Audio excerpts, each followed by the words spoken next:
You got a pretty stinging welcome from Senate GOP leader Mitch McConnell on Thursday. He took to the Senate floor and said this. The newly elected incoming leader of House Democrats is a past election denier who basically said the 2016 election was, quote, illegitimate, and suggested that we had a, quote, fake president.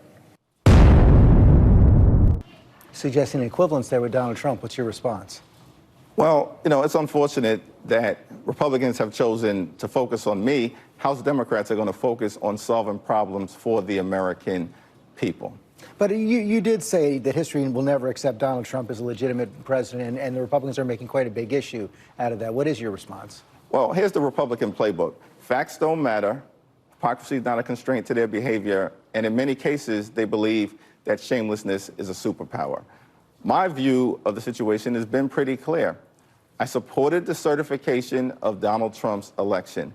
I attended his inauguration, even though there were many constituents and others across the country pushing me and others to do otherwise, and found ways to work with the Trump administration, being the lead Democrat in negotiating historic criminal justice reform.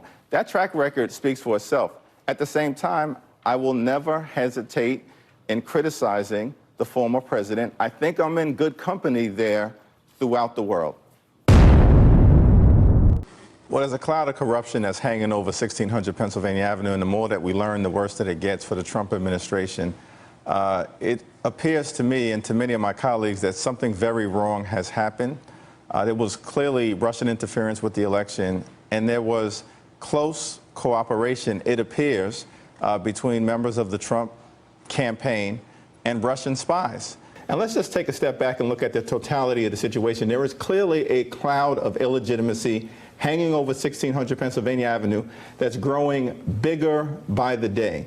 But unfortunately, what we've seen from my colleagues on the House Judiciary Committee on the Republican side and throughout the Republican conference is that they've engaged not as Americans, but as part of the cover-up caucus, basically to hide and to cover up the things that Donald Trump has done relative to crimes that may have been committed at his direction or through his underlings, possibly connected to collusion with Russia to sell out our democracy.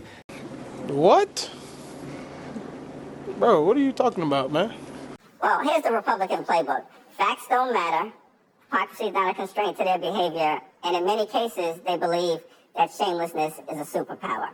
And I hope that Republicans will look for common ground with us, but we will also oppose them when we must, particularly as it relates to any effort to go down this rabbit hole of unnecessary, unconscionable, unacceptable investigations of the administration. I want to talk about that more coming up.